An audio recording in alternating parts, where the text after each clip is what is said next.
Hi friends, എല്ലാവർക്കും അക്കൗണ്ടൻസിയുടെ ഈ വീഡിയോയിലേക്ക് സ്വാഗതം. അപ്പോൾ നമ്മൾ ഇന്ന് ഡിസ്കസ് ചെയ്യാൻ പോകുന്ന ടോപ്പിക് അക്കൗണ്ടിങ് പ്രോസസ്സ് എന്താണ് എന്നുള്ളതാണ്.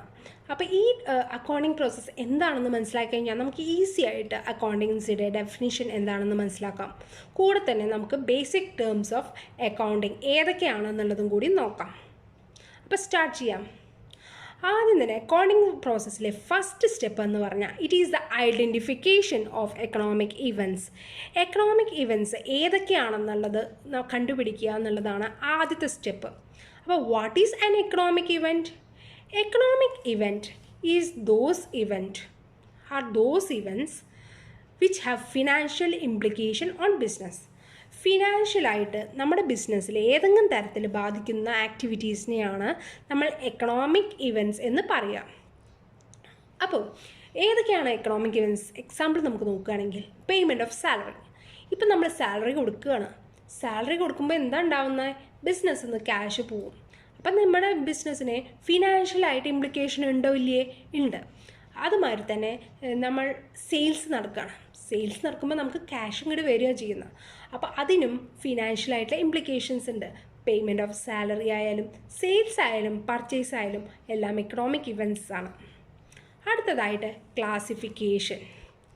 Classification is the process of segregating പറഞ്ഞാൽ വേർതിരിക്കുക. Segregating the business transaction according to the accounting variable.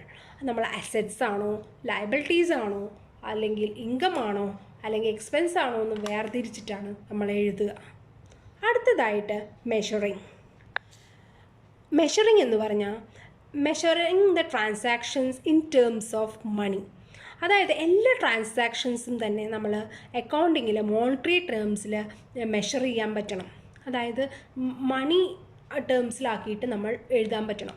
For example, ഇപ്പം നമ്മളൊരു ഇപ്പോൾ നോൺ മോണിറ്ററി ട്രാൻസാക്ഷൻ ആയാലും തന്നെ അതിനെ മോണിറ്ററി ആക്കിയിട്ട് നമ്മൾ റെക്കോർഡ് ചെയ്യണം. അപ്പോൾ നോൺ മോണിറ്ററി പറഞ്ഞാൽ എന്താണ് ഈ നോൺ മോണിറ്ററി ട്രാൻസാക്ഷൻ? നമുക്കൊരു എക്സാമ്പിൾ പറയാം. അപ്പം നമുക്ക് ഈസി ആയിട്ട് മനസ്സിലാക്കാം. അപ്പോൾ ഒരു എക്സാമ്പിൾ എടുക്കുകയാണെങ്കിൽ നമ്മുടെ ബിസിനസ്സിൽ പ്ലാന്റ് ആൻഡ് മെഷീനറി ഉണ്ട്.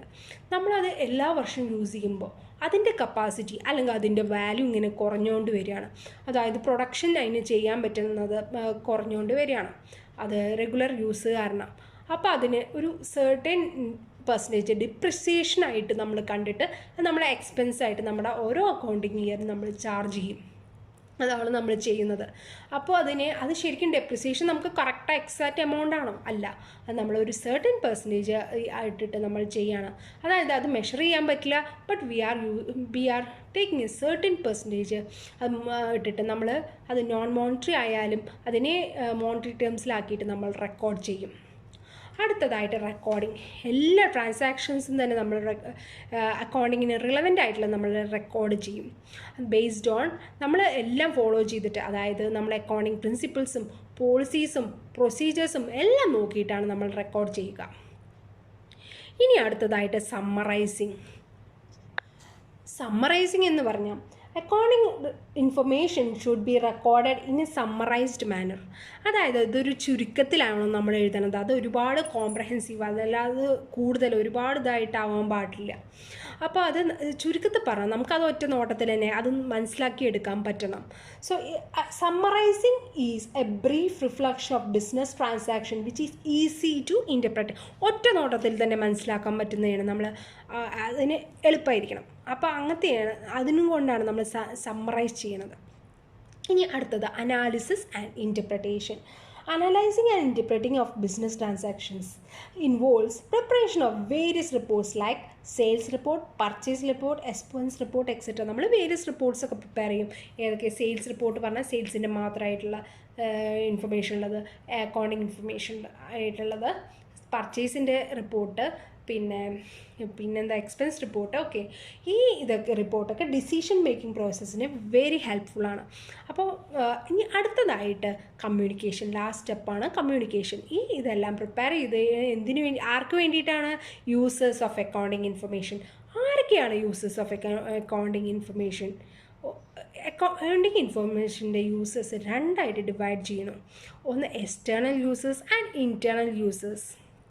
ഈ എക്സ്റ്റേണൽ യൂസേഴ്സ് ആരൊക്കെയാണ്? എക്സ്റ്റേണൽ യൂസേഴ്സ് പറഞ്ഞാൽ ഓർഗനൈസേഷൻ്റെ, അതായത് ബിസിനസ് ഓർഗനൈസേഷൻ്റെ പുറത്തു നിന്നുള്ളവർ, അതായത് ക്രെഡിറ്റേഴ്സ്, നമുക്ക് ഗൂഡ്സ് വിറ്റു, കടത്തിനായിട്ട് കടത്തിൽ വിറ്റു, അപ്പോൾ നമുക്ക് കൊടുക്കാനുണ്ട്, അവരെയാണ് ക്രെഡിറ്റേഴ്സ് എന്ന് പറയുക. അവർക്ക് ഈ അക്കൗണ്ടിങ് നമ്മുടെ ഇൻഫർമേഷനൊക്കെ ആവശ്യമാണ്. അതുമാതിരി പിന്നെ ആരൊക്കെയാണ്? പിന്നെ ഇൻവെസ്റ്റേഴ്സ്, നമ്മുടെ ബിസിനസ്സിൽ ഇൻവെസ്റ്റ് ചെയ്ത ആൾക്കാർ. പിന്നെ അതുമാതിരി തന്നെ പിന്നെ ഇൻകം ടാക്സ്, സെയിൽസ് ടാക്സ്, ഈ അതോറിറ്റീസിനൊക്കെ ബിസിനസ്സിൻ്റെ അക്കൗണ്ടിങ് ഇൻഫർമേഷൻ ആവശ്യമാണ്. പിന്നെ ആരാണ് ഈ internal users? That is top management, low management, middle management etcetera. ഇവർക്കൊക്കെ ബിസിനസ്സിൻ്റെ ഉള്ളിൽ തന്നെയുള്ള ആൾക്കാർ, അവരെയാണ് ഇൻറ്റേർണൽ യൂസേഴ്സ് എന്ന് പറയുക. അപ്പോൾ ഇവർക്കെല്ലാം തന്നെ ഈ ബിസിനസ്സിൻ്റെ അക്കൗണ്ടിങ് ഇൻഫർമേഷൻ ആവശ്യമാണ്. അപ്പോൾ ഇത് accounting information should be made available to internal and external users. അപ്പോൾ അക്കൗണ്ടിങ് പ്രോസസ്സ് എന്താണെന്ന് എല്ലാവർക്കും ക്ലിയർ ആയി എന്ന് വിചാരിക്കുന്നു. അപ്പോൾ നമുക്ക് സ്റ്റാൻഡേർഡ് ഡെഫിനിഷൻ ഓഫ് അക്കൗണ്ടിങ് അതിലേക്ക് പോവാം. അപ്പോൾ ഇത് മനസ്സിലായ സ്ഥിതിക്ക് ഇത് വളരെ ഈസി ആയിട്ട് ഈ ഡെഫിനിഷൻ പഠിക്കാൻ പറ്റുന്നതാണ്.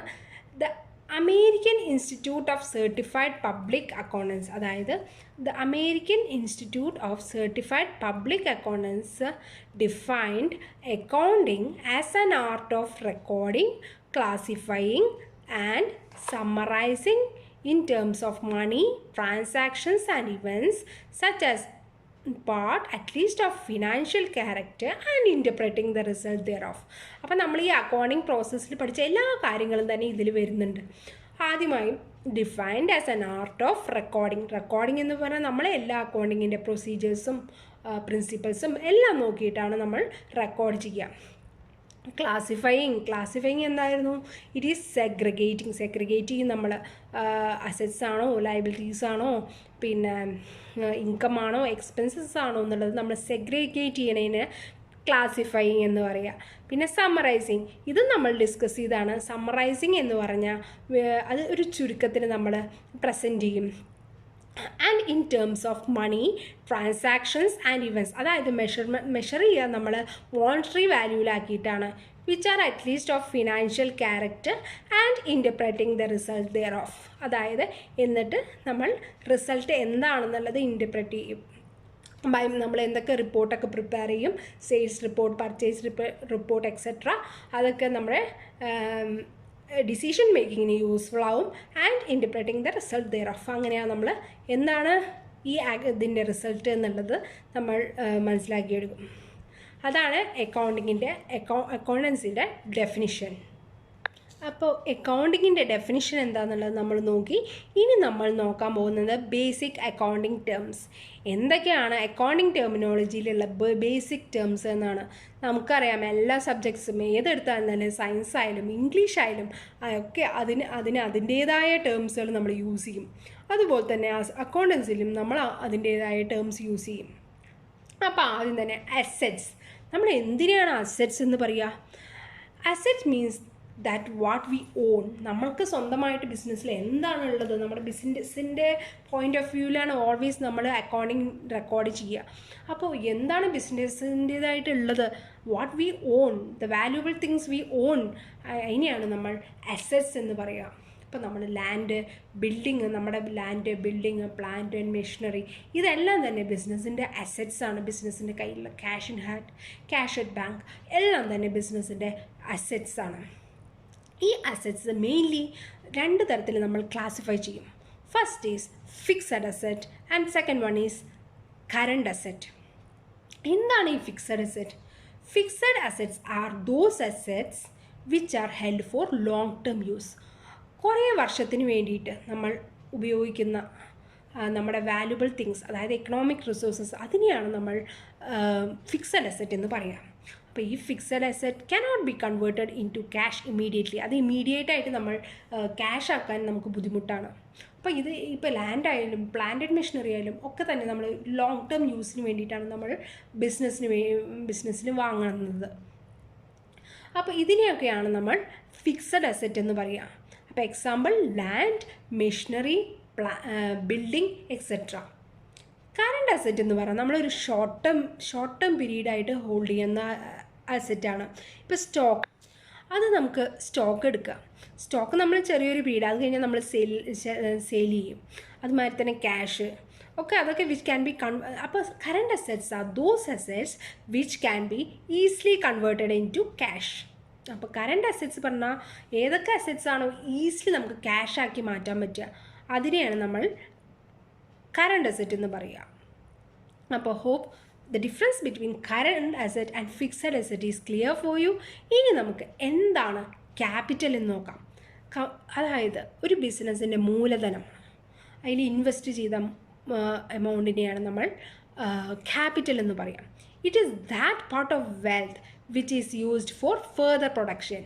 പിന്നീടുള്ള പ്രൊഡക്ഷന് വേണ്ടി നമ്മളെ ഉപയോഗിക്കുന്നത്, അതിപ്പോൾ നമ്മൾ ക്യാപിറ്റലായിട്ട് ഇൻവെസ്റ്റ് ചെയ്യുന്നത് കറണ്ട് അസറ്റ് ആവാം, ഫിക്സഡ് അസറ്റ് ആവാം, എന്തോ ആവാം. അപ്പം it is that part of നമ്മുടെ വെൽത്തിൻ്റെ ആ പാർട്ട് നമ്മൾ ബിസിനസ്സിന് ഇൻവെസ്റ്റ് ചെയ്തിട്ട് അത് ഫർദർ പ്രൊഡക്ഷന് വേണ്ടി ഉപയോഗിക്കുന്നതിനെയാണ് ക്യാപിറ്റൽ എന്ന് പറയുക. ക്യാപിറ്റൽ 3 തരമായിട്ട് ഡിവൈഡ് ചെയ്യുന്നുണ്ട്. We divide the capital into 3 types. One is fixed capital, second is current floating capital, and third is working capital. ഈ ഫിക്സഡ് ക്യാപിറ്റൽ പറഞ്ഞാൽ എന്താണ്? ഈ ഫിക്സഡ് ക്യാപിറ്റൽ പറഞ്ഞാൽ it is that part of capital which is invested in the fixed asset. നമ്മൾ fixed asset വാങ്ങാൻ വേണ്ടി, അതായത് land and ബിൽഡിങ്ങോ അല്ലെങ്കിൽ പ്ലാന്റ് മെഷീനറി ഇതൊക്കെ വാങ്ങാൻ വേണ്ടി നമ്മൾ ഇൻവെസ്റ്റ് ചെയ്യില്ലേ, ആ ഫിക്സഡ് അസറ്റ് വാങ്ങാൻ ചെയ്യുന്ന വേണ്ടി ഇൻവെസ്റ്റ് ചെയ്യുന്ന എമൗണ്ടിനെയാണ് നമ്മൾ ഫിക്സഡ് ക്യാപിറ്റൽ എന്ന് പറയുക. ദ കറൻറ്റ് ഫ്ലോട്ടിംഗ് ക്യാപിറ്റൽ, ഈ കറൻറ്റ് ഫ്ലോട്ടിംഗ് ക്യാപിറ്റൽ പറഞ്ഞാൽ assets purchase with the intention of sales. നമ്മൾ സെൽ ചെയ്യാൻ വേണ്ടി മാത്രം ഉദ്ദേശിച്ച് വാങ്ങുന്ന അസറ്റ്സിനെയാണ് വാങ്ങുക.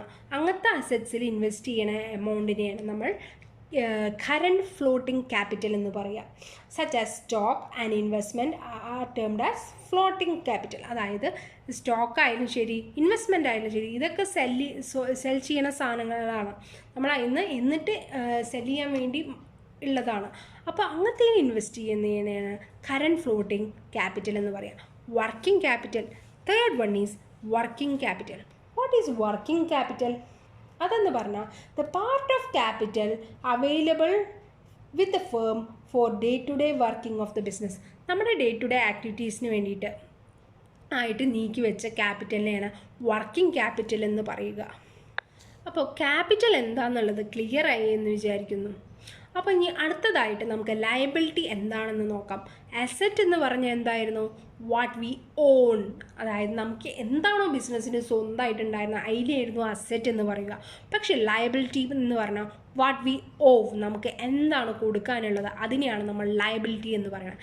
Liabilities are the obligations or ഡെപ്റ്റ് payable by the enterprise in ഫ്യൂച്ചറിൽ നമുക്ക് കൊടുത്തു തീർക്കേണ്ടതായിട്ടുള്ള ബാധ്യതകളെയാണ് നമ്മൾ ലയബിലിറ്റീസ് എന്ന് പറയുന്നത്. ലയബിലിറ്റിയെ നമ്മൾ ഈക്വിറ്റി എന്നും പറയും. അടുത്തതായിട്ട് നമുക്ക് ഡെപ്റ്റേഴ്സ് ആരാണെന്ന് നോക്കാം. Debtors represents the persons or parties who have purchased on credit from us and have not paid for the goods.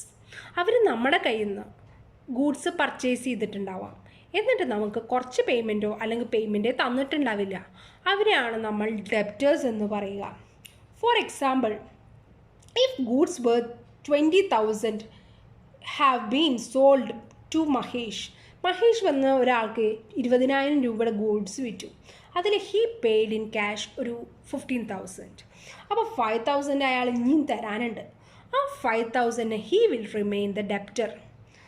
അപ്പോൾ ആ കിട്ടാനുള്ള 5,000 നമ്മൾ ഡെപ്റ്ററാണ്. ഈ 20,000 റുപ്പീസിന് അയാൾ ഗൂഡ്സ് വാങ്ങിച്ചു നമ്മുടെ കയ്യിൽ നിന്ന്, പക്ഷേ 15,000 രൂപയെ നമുക്ക് തന്നിട്ടുള്ളൂ. ബാക്കിയുള്ള 5,000 അയാൾ നമ്മുടെ ഡെപ്റ്ററാണ്. അപ്പോൾ ഡെപ്റ്റർ എന്ന് പറഞ്ഞാൽ അസറ്റ്സിലാണ് നമ്മൾ കാണിക്കുക, ബാലൻസ് ഷീറ്റിൽ അസറ്റ് സൈഡിലാണ് കാണിക്കുക. അത് നമുക്ക് പിന്നെ ഡിസ്കസ് ചെയ്യാം. ഇപ്പോൾ തന്നെ തുടക്കത്തിൽ തന്നെ ഫസ്റ്റ് ക്ലാസ്സിൽ എന്താണ് എങ്ങനെയാണ് ബാലൻസ് ഷീറ്റ് ഒന്നും പറഞ്ഞാൽ ആർക്കും മനസ്സിലാവില്ല. അപ്പോൾ നമുക്ക് ഇനിയുള്ള ക്ലാസ്സിൽ നമുക്കൊക്കെ നോക്കാം. അപ്പോൾ ഡെപ്റ്റേഴ്സ് എന്ന് പറഞ്ഞാൽ അസെറ്റാണ്, കാരണം നമുക്ക് കിട്ടാനുള്ള എമൗണ്ടാണ്, നമുക്കത് അസെറ്റാണ്. ഇനി അടുത്തത് ആരാണ്? ക്രെഡിറ്റേഴ്സ്. ക്രെഡിറ്റേഴ്സ് എന്ന് പറഞ്ഞാൽ the sellers of the goods on credit are called creditors. അപ്പോൾ നമുക്ക് ക്യാഷ് പർച്ചേസസും മേടിക്കേണ്ടി വരും, ചിലപ്പോൾ ക്രെഡിറ്റ് പർച്ചേസസും മേടിക്കേണ്ടി വരും. അപ്പോൾ ഗൂഡ്സിൽ നമ്മൾ ഗൂഡ്സ് സെല്ലറിൻ്റെ കയ്യിൽ നിന്ന് ചിലപ്പോൾ ക്രെഡിറ്റിൽ മേടിച്ചിട്ടുണ്ടാവും, അതായത് നമ്മൾ പേയ്മെൻറ്റ് ഫുള്ളും ചെയ്യാണ്ട് അല്ലെങ്കിൽ കുറച്ച് പേയ്മെൻറ്റ് ചെയ്തിട്ട്. അപ്പോൾ ചെയ്യാത്ത അൺപെയ്ഡ് എമൗണ്ടിനാണ് ക്രെഡിറ്റേഴ്സ് ആവുന്നത്. അപ്പോൾ നമ്മൾ അവരിൽ നിന്ന് പർച്ചേസ് ചെയ്തത് ക്രെഡിറ്ററുടെ കയ്യിൽ നിന്നാണ്, അതായത് സെല്ലറിനെയാണ് ക്രെഡിറ്റർ പറയുന്നത്. നമ്മൾ കൊടുക്കാനുള്ള ആൾ, അതായത് നമ്മൾ കാശ് കൊടുക്കാൻ അയാൾക്ക് ഉണ്ട്, അവരെയാണ് നമ്മൾ ക്രെഡിറ്റർ എന്ന് പറയുക. Creditors R liability of the business. കാരണം അത് നമ്മൾ കൊടുത്തു തീർക്കേണ്ട ഒരു ബാധ്യതയാണ്. ഫ്യൂച്ചറിലായാലും നമ്മൾ കൊടുത്തു തീർക്കണം, അപ്പോൾ അതൊരു ബാധ്യതയാണ്. അടുത്തതായിട്ട് drawings. Amount or goods withdrawn by the proprietor for his personal use. അവനവൻ്റെ യൂസിനായിട്ട് ബിസിനസ്സിൽ നിന്നും എടുക്കുന്ന എമൗണ്ടിനെയാണ് നമ്മൾ ഡ്രോയിങ്സ് എന്ന് പറയുക, വിഡ്രോ ചെയ്യുന്ന എമൗണ്ടിനെ. അപ്പോൾ ആരാണ് ഈ പ്രൊപ്പറേറ്റർ ആണ് ബിസിനസ്സിൻ്റെ owner. He is an individual or group of persons who takes the risk of the ബിസിനസ്സിൻ്റെ ഫുൾ റിസ്ക്കും പ്രൊപ്പറേറ്ററാണ്. അയാൾ പ്രോഫിറ്റ് കിട്ടുന്നതും is also for the proprietor. പ്രോഫിറ്റും പ്രൊപ്പറേറ്ററുടെയൊക്കെ ഉള്ളതാണ്. അപ്പോൾ ഈ പ്രൊപ്പറേറ്ററിൻ്റെ സ്വന്തം ആവശ്യത്തിനായിട്ട് ബിസിനസ്സിൽ നിന്നും എടുക്കുന്ന എമൗണ്ടിനെയാണ് നമ്മൾ ഡ്രോയിങ്സ് എന്ന് പറയുക. അടുത്തത് എന്താണ് റവന്യൂ, എന്താണ് എക്സ്പെൻസസ് നോക്കാം. റവന്യൂ എന്ന് പറഞ്ഞാൽ amount realised or receivable from the sale of goods. Amount കിട്ടിയതോ അല്ലെങ്കിൽ റിസീവബിൾ കിട്ടാനുള്ളതോ ആയിട്ടുള്ള എമൗണ്ട് നമ്മൾ സെയിൽ ചെയ്തിട്ട് എന്താണോ കിട്ടിയത് അല്ലെങ്കിൽ അതെല്ലാം കൂടിയും ചേർന്നതാണ് നമ്മൾ റവന്യൂ എന്ന് പറയുന്നത്. അതിന് നമ്മൾ എക്സ്പെൻസസ് നമുക്കുണ്ട്. ബിസിനസ് റൺ ചെയ്യുമ്പോൾ നമുക്കിപ്പോൾ സാലറി കൊടുക്കണം, നമുക്ക് എക്സ്പെൻസ് പറഞ്ഞാൽ എല്ലാവർക്കും അറിയാമല്ലോ, കോസ്റ്റാണ്. നമുക്ക് ബിസിനസ് റൺ ചെയ്യുമ്പോൾ വരുന്ന കോസ്റ്റിനെയാണ് എക്സ്പെൻസസ് പറയുക. അപ്പോൾ എന്തൊക്കെ എക്സ്പെൻസസ് ഉണ്ട്? സാലറി, ഇലക്ട്രിസിറ്റി, ഇങ്ങനെ കുറേ എക്സ്പെൻസ് ഉണ്ട് നമുക്ക്. ആ എക്സ്പെൻസസ് റവന്യൂന്ന് കുറയ്ക്കണം. അപ്പോൾ ഈ റവന്യൂ കിട്ടിയ എമൗണ്ടിൽ നിന്ന് ഈ എക്സ്പെൻസസ് പോയി കഴിഞ്ഞിട്ട് കിട്ടുന്നത് പ്രോഫിറ്റോ അല്ലെങ്കിൽ ലോസോ ആവും. ഇപ്പോൾ റവന്യൂ നമ്മുടെ എക്സ്പെൻസസിനേക്കാട്ടിലും കൂടുതലാണെന്നുണ്ടെങ്കിൽ നമ്മൾ പ്രോഫിറ്റ് പറയും. റവന്യൂ എക്സ്പെൻസിനേക്കാട്ടിലും കമ്മിയാണെന്നുണ്ടെങ്കിൽ ദാറ്റ് ഈസ് ലോസ്. അപ്പോൾ ഇത്രയും എല്ലാം ക്ലിയർ ആയി എന്ന് വിചാരിക്കുന്നു. അടുത്ത ടോപ്പിക്ക് ഡെബിറ്റ് ആൻഡ് ക്രെഡിറ്റ് ആയിട്ട് നമുക്ക് അടുത്ത ക്ലാസ്സിൽ കാണാം. Till then bye. എല്ലാവരും വീഡിയോസ് കാണണം, ഡെയിലി വീഡിയോസ് വരുന്നുണ്ട്, സബ്സ്ക്രൈബ് ചെയ്യണം.